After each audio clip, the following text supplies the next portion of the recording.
살기를 항상 기도하겠습니다.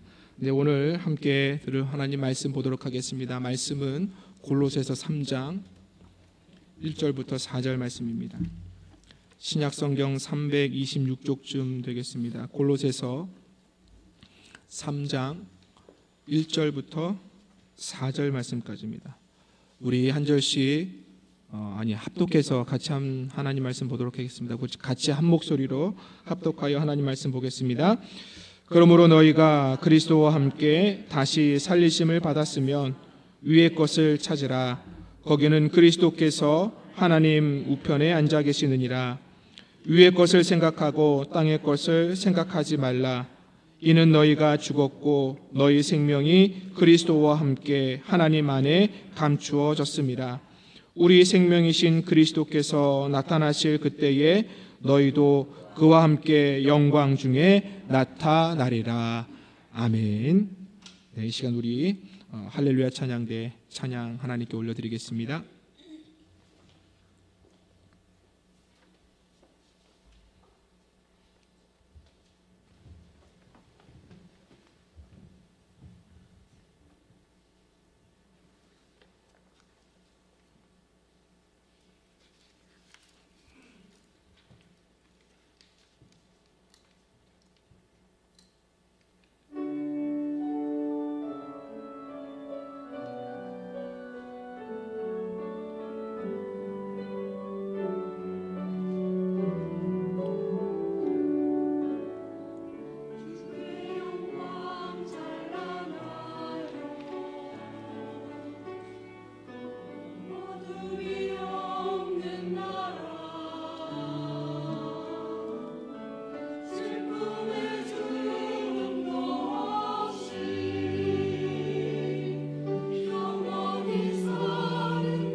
항상 주님께서 주시는 신실한 기쁨의 약속을 믿고 승리하는 우리 은진의 성도들 되길 바라겠습니다.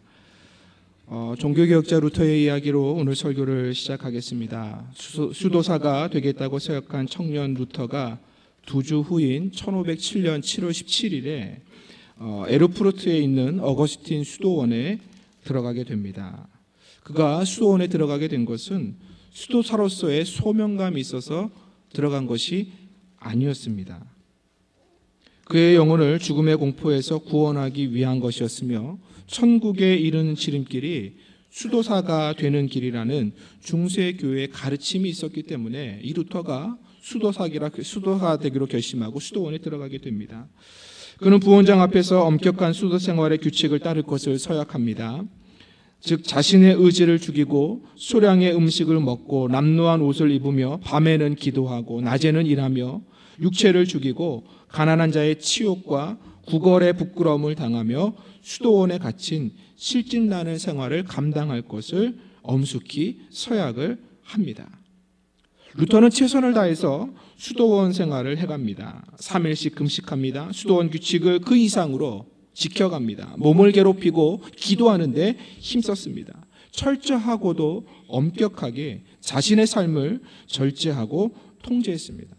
그래서 루터 스스로도 나는 정말 훌륭한 수도사구나 라고 그러한 자부심을 가질 정도로 그렇게 열심히 수도원 생활을 해 나갔습니다. 그럼에도 루터의 마음을 짓누르고 있는 그 죽음의 공포에서는 벗어날 수가 없었습니다. 평안한 마음과 삶을 누릴 수가 없었습니다. 그래서 루터는 종종 카타콤과 종교 유적지들을 방문하기도 했습니다. 그 중에서 중세교회에서는 이런 가르침이 있었습니다. 빌라도 앞에서 그리스도가 올라섰던 계단이라는 그러한 전해지는 계단이 있는데 그곳을 주기도문을 외우면서 올라가면 천주교에서 이야기하는 것이죠. 연옥의 형벌에서 좀 감해질 수 있다라는 가르침을 주었습니다. 그래서 루터도 혹시라도 예수 그리스도께서 빌라도 앞에 섰던 그 계단을 올라가면 자기 안에 있는 그러한 죽음의 공포, 평화를 누리지 못하고 살아가는 그 삶의 자리를 조금이나마 해결할 수 있지 않을까. 이 계단에 있는 성당을 찾아갑니다. 그리고 그 앞에 무릎을 꿇습니다.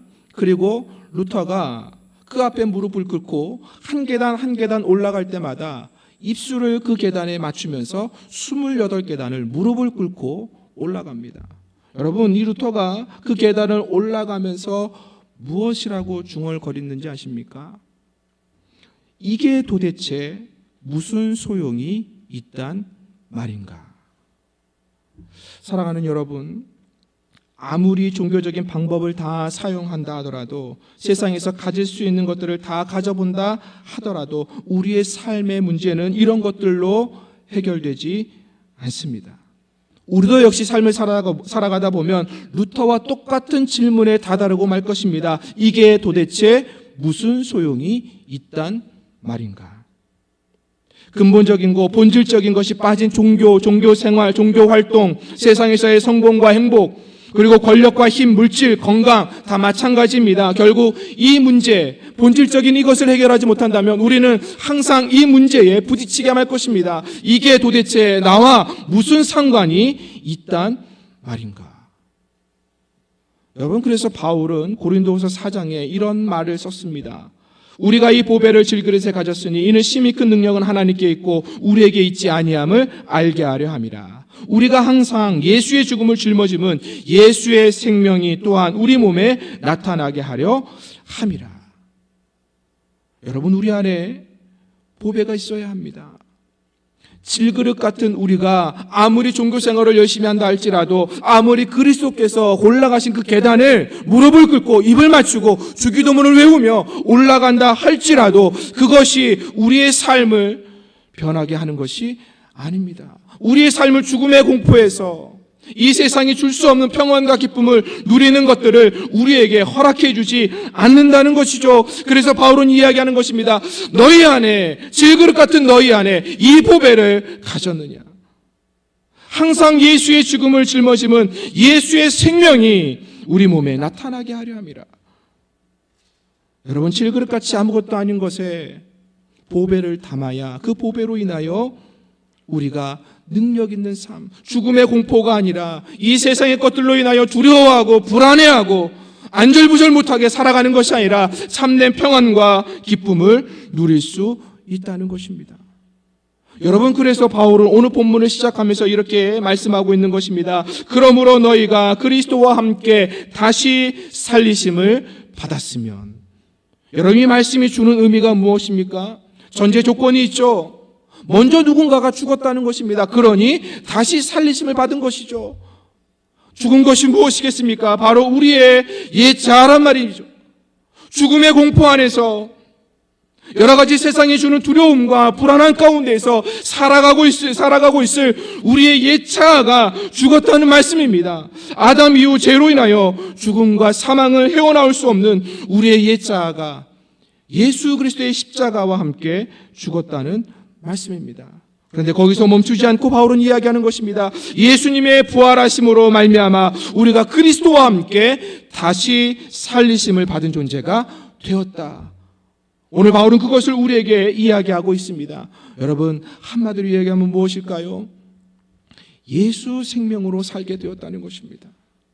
옛자아는 죽고 이제 우리 다시 산 우리의 모습은 예수의 생명으로 살아가는 존재가 되었음을 바울은 오늘 우리에게 선포해주고 있다는 말씀입니다. 여러분, 우리는 예수의 생명으로 사는 사람입니다. 여러분, 그렇다면 예수의 생명으로 사는 삶의 모습은 어떠한 모습일까요? 먼저 말씀합니다. 위를 향하여 사는 삶이라고 말씀합니다. 오늘 1절 2절에 바울이 이렇게 말하고 있습니다. 그러므로 너희가 그리스도와 함께 다시 살리심을 받았으면 위의 것을 찾으라. 거기는 그리스도께서 하나님 우편에 앉아 계시느니라. 위의 것을 생각하고 땅의 것을 생각하지 말라. 여러분, 이 말씀이 주는 것이 무엇입니까? 예수 생명으로 사는 사람은 그 방향이 달라졌다는 것입니다. 바울이 이 두 절 말씀을 통해서 골로새 교회에 향하여 강조하고 있는 것이 무엇입니까? 위의 것을 바라보는 삶과 땅의 것을 바라보는 삶이 있다는 것입니다. 여러분, 그런데 그리스도로 인하여 다시 살리심을 받은 사람이라면 어떠한 삶을 살아야 할 것을 이야기합니까? 위의 것을 찾으라는 것입니다. 위의 것을 생각하라는 것입니다. 다시 한마디로 이야기한다면 우리의 삶의 방향이 달라졌다는 것입니다. 지금까지는 땅을 향하여 땅을 바라보며 땅의 것을 위하여 살았다면 이제는 하나님을 향하여 위의 것을 바라보며 오늘 1절에서 말씀하지 않습니까? 그곳은 하나님의 우편에 예수 그리스도가 앉아 계신 그곳을 바라보는 삶이 되었다 말씀하고 있는 것입니다. 여러분, 더 이상 우리는 땅의 것을 바라보며 사는 사람이 아닙니다. 예수 생명으로 사는 저와 여러분, 이제 하늘을 향하여 위의 것을 바라보는 삶이 되었습니다. 여러분, 그러기에 우리 삶, 예수의 생명으로 사는 우리의 삶은 반드시 위의 것을 바라보는 삶이 되어야 합니다. 여러분, 바울이 왜 골로새 교회에 이 말씀을 주었을까요? 이미 하나님께서 바울을 통하여 골로새 지역에 골로새 교회를 세우셨습니다. 그 교회를 세운 이유가 무엇입니까? 오직 예수만이 우리에게 구원이 되시고 복음의 능력이 되신다는 것이었습니다. 그런데 골로새 교회 안에 땅을 바라보게 하는 이단들이, 그러한 사람들이 들어오게 됩니다. 들어와서 골로새 교인들을 향하여 유혹합니다. 너희가 예수만 믿어서 구원받는 것이 아니다. 율법을 지켜야 한다.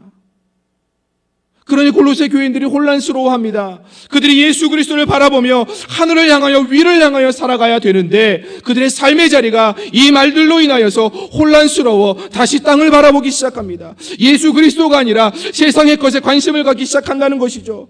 땅에서 내가 어떻게 살아가는 것이 중요하다. 그것을 골로새 교인들이 생각하게 됩니다. 그래서 이들로 인하여서 땅에 머무르게 됩니다. 그런데 바울이 이 사람들을 향하여 단호하게 이렇게 말씀합니다.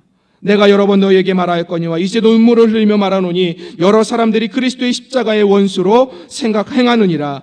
그들의 마침은 멸망이요 그들의 신은 배요 그들의 영광은 그들의 부끄러움에 있고 땅의 일을 생각하는 자라. 여러분, 땅의 일을 생각하는 자가 누구라 이야기합니까? 그리스도의 십자가의 원수라고 이야기합니다. 그들의 마침은 멸망입니다. 그들의 신은 배입니다. 그들의 영광은 결국 부끄러움이라 이야기합니다. 여러분, 그러므로 우리는 땅의 것을 바라보는 사람이 아닙니다. 더 이상 우리는 땅의 것이 아니라 예수의 생명 안에서 위의 것을 바라보는 삶, 위를 향하여 사는 사람이 된 줄 믿습니다. 여러분, 그러기에 우리는 반드시 이것을 기억해야 합니다. 이전에는 우리가 하나님께 대하여 죽은 자였습니다. 이전에는 하나님께 대하여 죽은 사람이 우리였습니다. 그런데 예수 생명으로 말미암아 이제는 하나님께 대하여 살아있는 자가 되었습니다. 그러니 우리는 더 이상 땅의 것을 향하여 살아가는 것이 아니라 하늘을 바라보며 위를 향하여 살아가는 존재가 됨을 잊지 마시기 바랍니다. 여러분, 바울이 오늘 말하고 있는 1절에서 위의 것을 찾으라, 여기서 찾으라는 단어를 바울이 이야기합니다. 그냥 건성건성 찾으라는 것이 아닙니다. 이와 반대로 바울이 이 말을 쓴 것은 열정적으로 구하라는 것입니다. 특히 현재 명령형으로 바울이 이 단어를 사용했습니다. 이렇게 바울이 사용한 것은 위의 것을 찾는다는 그 의미가 지속적이고 간절하게 찾으라는 것을 말씀합니다. 여러분, 그러니 우리의 삶은 언제나 위를 향하여 있어야 한다는 것이죠. 지속적이고 간절하게 찾아야 하니 땅의 것을 바라볼 겨를이 없는 것입니다. 그러니 위의 것을 찾는 사람은 지속적으로 간절하게 위를 바라봐야 합니다. 또한 2절에서 말씀합니다. 위의 것을 생각하고 땅의 것을 생각하지 말라. 여러분, 여기서 생각하다는 단어가 무슨 뜻인지 아십니까? 목적한 바를 이루기 위하여 끊임없이 생각하라는 것입니다. 목적한 바를 이루기 위하여 끊임없이 생각하라. 여러분, 우리의 목적이 무엇입니까? 우리의 삶의 목표가 무엇입니까? 오늘 1절에서 말씀합니다. 하늘에 계신 하나님 우편에 앉아 계신 예수 그리스도를 바라보는 것입니다. 그것이 우리의 목적이라는 것이죠. 여러분, 그러니 우리의 삶의 자리에 반드시 이루어져야 할 것은 생각의 전환인 것입니다. 예수 그리스도를 바람으로 말미암아 우리의 목적이 바뀌었습니다. 우리의 생각이 바뀌었습니다. 여러분, 그러니 더 이상 땅의 것을 바라보며 사는 것이 아니라 우리는 하늘의 것을 바라보며 위를 향하여 살아가는 사람이 되었습니다. 여러분, 위를 향하여 살아가고 계십니까? 위를 바라보며 살아가는 삶을 살아가고 계십니까? 예수 생명이 있는 사람은 위를 향하여 바라보고 살아가는 사람입니다. 한 소년이 길을 가다가 $20짜리 지폐를 주었습니다. $20면 요즘 우리나라 환율로 한다면 2만 원이 넘는 돈입니다. 여러분, 주운 돈 치고 2만 원을 주었으니 꽤 큰 돈입니다. 그는 공짜로 생긴 $20에 재미가 들렸습니다. 그래서 혹 이런 일들이 또 있을까 싶어서 땅을 쳐다보고 다니는 습관이 생겼습니다. 그는 평생 땅을 쳐다보며 걸어다니면서 물건들을 주었는데 그가 주운 것들이 이렇습니다. 단추를 29,519개를 주었습니다. 머리핀을 54,172개를 주었습니다. 그리고 수천 개의 동전과 그 밖에 자질구레한 것들을 주었습니다. 그런데 이 사람이 정작 이런 것들을 줍느냐? 평생 봐야 할 것들, 누려야 할 것들을 보지도 못하고 누리지 못했다는 것입니다. 여러분, 이 사람의 삶이 어떠한 삶입니까? 넉마주의 아닙니까? 이 세상의 것을 줍는하고 그의 삶을, 아름다운 것들, 하나님께서 창조하신 그 아름다운 세계들을 보지 못하고 누리지 못하고 함께하지 못하고 땅만 바라보고 살다가 그것을 줍고 살아가는 넉마주의, 그 삶이 아닙니까? 사랑하는 우리 은진의 성도 여러분, 이 땅의 것을 바라보고 사느라 목이 굽고 허리가 굽는 삶이 되지 않기를 바랍니다.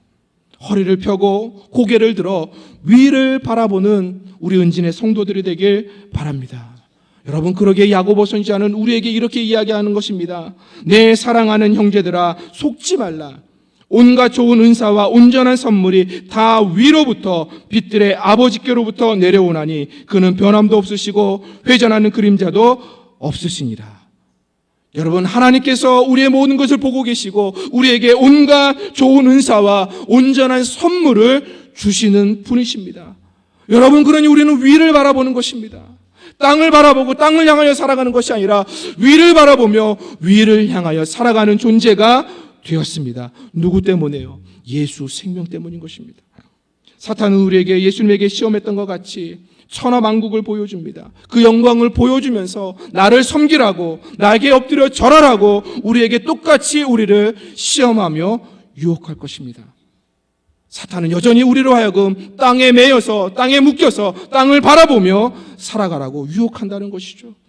여러분, 그러니 우리는 예수 생명으로 온전히 위를 바라보며 위를 향하여 살 수 있는 저와 여러분이 되길 주님의 이름으로 축원합니다. 빛들의 아버지 되시는 하나님께서 우리의 필요를 아시고 온갖 좋은 은사들과 온갖 좋은 것들을 다 채워주실 줄 믿습니다. 그 믿음으로 위를 향하여 살아갈 수 있는 우리 은진의 성도들 되길 바라겠습니다. 두 번째로 말씀하는 것은 예수 생명으로 사는 삶은 주님과 연합하는 삶이다 말씀합니다. 오늘 3절에서 바울이 이렇게 이야기합니다. 이는 너희가 죽었고 너희 생명이 그리스도와 함께 하나님 안에 감추어졌습니다.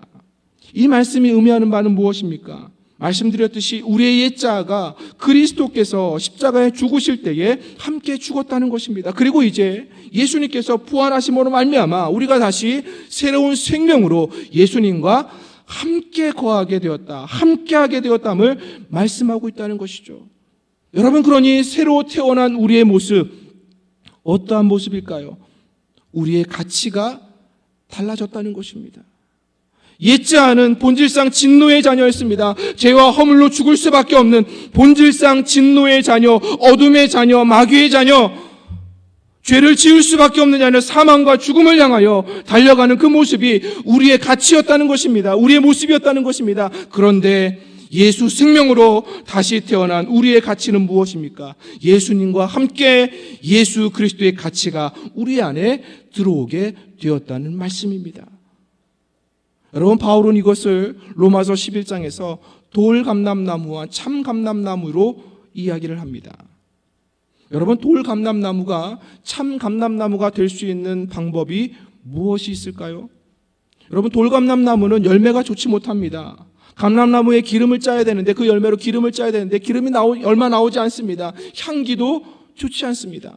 그러니 쓸모없는 나무가 돌감람나무라는 것이죠. 그런데 이 돌감람나무가 참 감람나무가 되는 방법이 있습니다. 여러분, 그것이 무엇일까요? 접붙임을 받는 것입니다.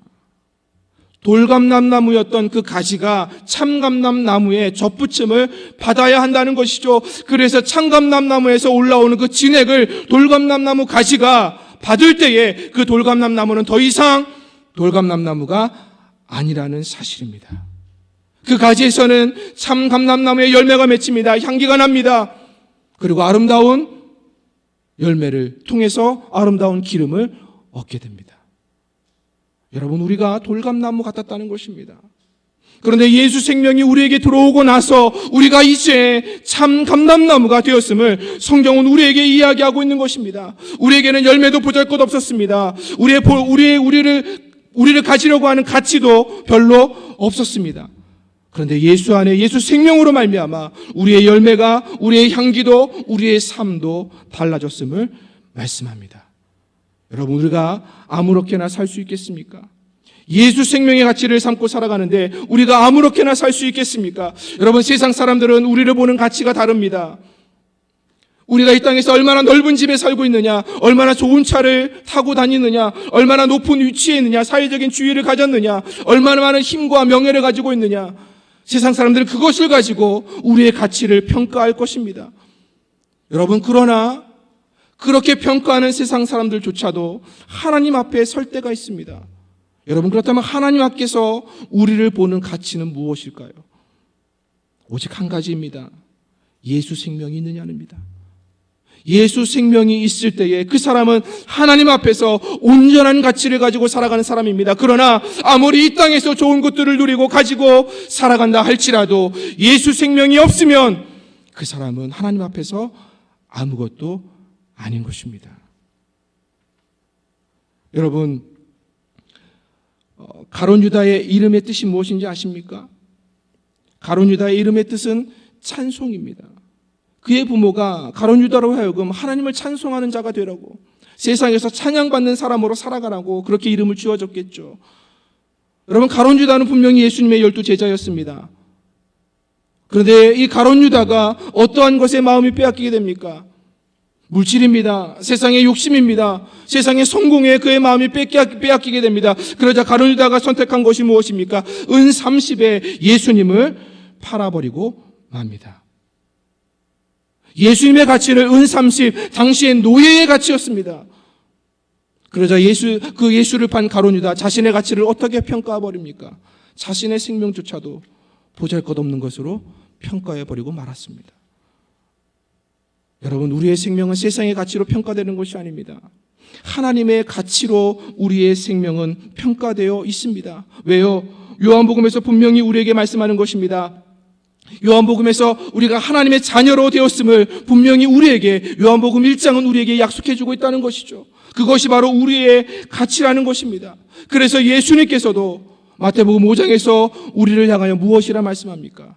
너희는 세상의 소금이다. 너희는 세상의 빛이다.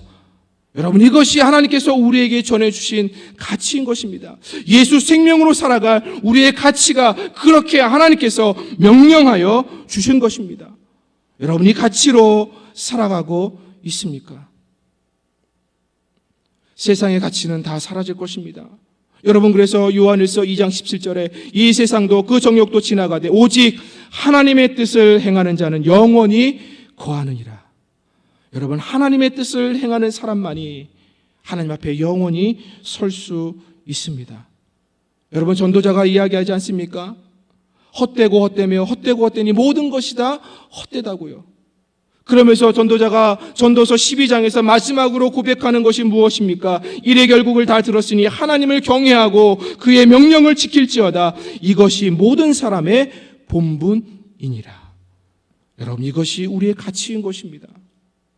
예수 생명을 가지고 살아가는 우리의 가치가 여기에 있는 것입니다. 세상 사람들은 감히 우리를 판단하지 못합니다. 왜요? 그의 가치가 다르기 때문입니다. 우리의 가치는 오직 하나님 앞에서 판단받게 될 것입니다. 여러분, 예수 생명을 가지셨습니까? 오직 하나님께서 보시는 판단의 기준은 예수 생명이 있느냐는 것입니다. 여러분 안에 예수 생명으로 말미암아 하나님께서 주시는 그 가치를 품고 살아가길 주님의 이름으로 축복합니다. 마지막으로 나누는 것은 예수 생명으로 사는 삶은 결국 영광을 누리는 삶이라는 것입니다. 오늘 4절에서 바울이 이렇게 말씀을 결론 짓고 있습니다. 우리 생명이신 그리스도께서 나타나실 때에 너희도 그와 함께 영광 중에 나타나리라.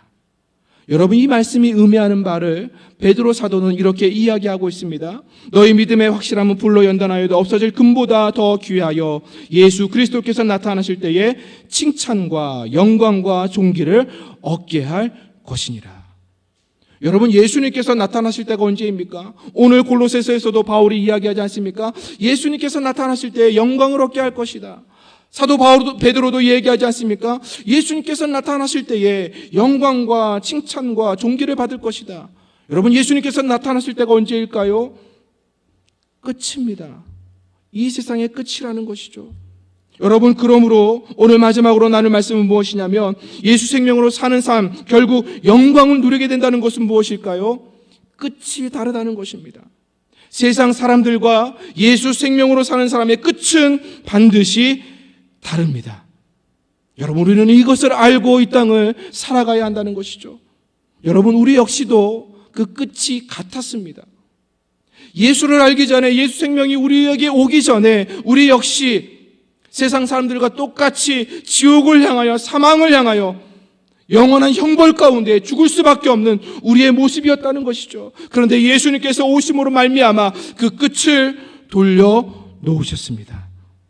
오늘 말씀처럼 영광으로 돌려놓으셨다는 것입니다. 베드로 사도가 고백하는 것처럼 영광과 칭찬과 존귀를 얻는 삶으로 우리의 끝을 돌려놓으셨다는 것이죠. 여러분, 그러니 우리의 끝은 다릅니다. 여러분, 이 세상을 살아가면서 좋은 일만 있겠습니까? 어려운 일도, 힘겨운 일도, 아픈 일도, 눈물 날 일도 많이 있을 것입니다. 그러나 기억하십시오. 우리의 끝은 반드시 달라졌습니다. 더 이상 우리는 지옥을 향하여, 영원한 형벌을 향하여 달려가지 않습니다. 우리는 예수 생명으로 말미암아 하나님의 영광을 위하여 달려가는 사람이 되었습니다. 여러분, 그것을 요한복음 3장 16절 17절이 분명히 우리에게 증거해주고 있지 않습니까? 하나님이 세상을 이처럼 사랑하사 독생자를 주셨으니 이는 그를 믿는 자마다 멸망하지 않고 영생을 얻게 하려 하심이라. 하나님이 그 아들을 세상에 보내신 것은 세상을 심판하려 하심이 아니라 세상을 영생을 얻게 하려 하심이라.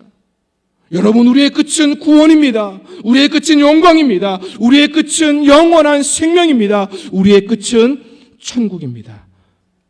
여러분, 그러니 어찌 우리의 끝이 다른 사람들과 똑같이 삶을 살 수 있겠습니까? 여러분이 끝을 바라보시길 바랍니다.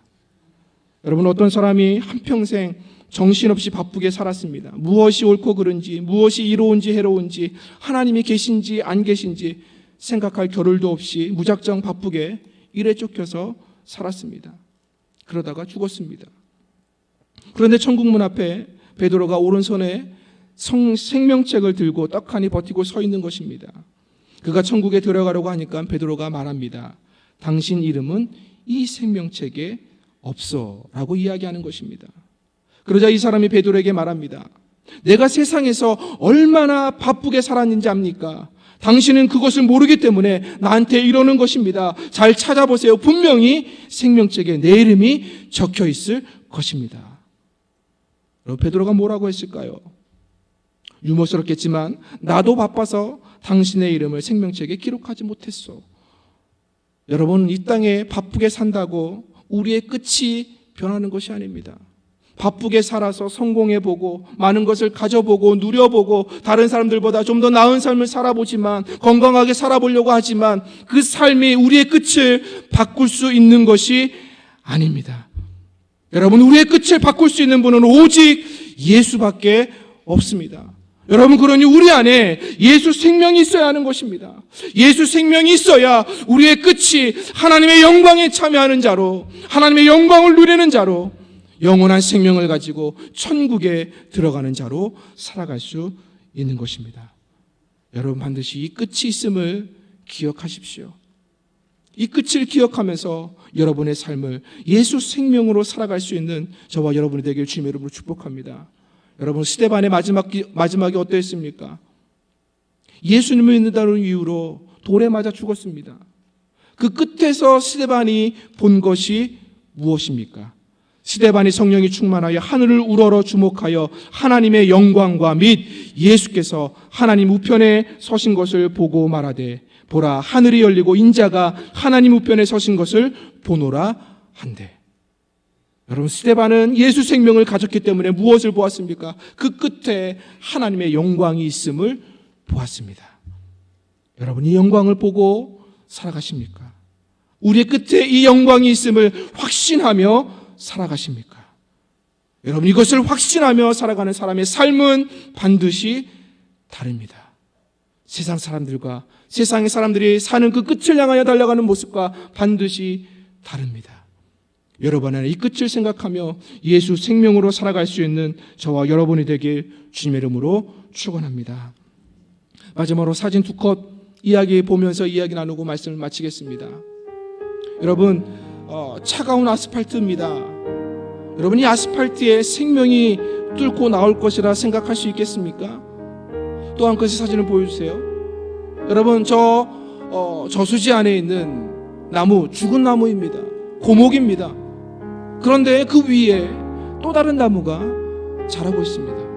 여러분, 누가 생각이나 상상이나 할 수 있었을까요? 여러분, 우리의 삶이 이렇습니다. 삶이 죽은 나무 같습니다. 버려진 폐품 같습니다. 차가운 아스팔트가 덮인 것처럼 막막하고 답답하고 어두운 것 같습니다. 여러분, 그러나 기억하십시오. 우리 안에 예수 생명이 있으면 그 생명의 힘이 그 아스팔트를 뚫고 나오게 합니다. 아무리 죽어있는 나무라 할지라도 예수 생명이 있으면 그 생명으로 말미암아 또 자라게 되는 것입니다. 여러분, 그러기에 예수 생명으로 사는 사람은 위를 바라보고 살아야 합니다. 예수 생명으로 사는 사람은 예수님께서 주어주신 그 가치로 살아야 합니다. 예수 생명으로 사는 사람은 끝이 다름을 확신하며 살아야 합니다. 그럴 때 우리의 삶이 바뀌는 것입니다. 변화되는 것입니다. 이러한 삶을 누릴 수 있기를 주님의 이름으로 축원합니다. 이 시간 우리 함께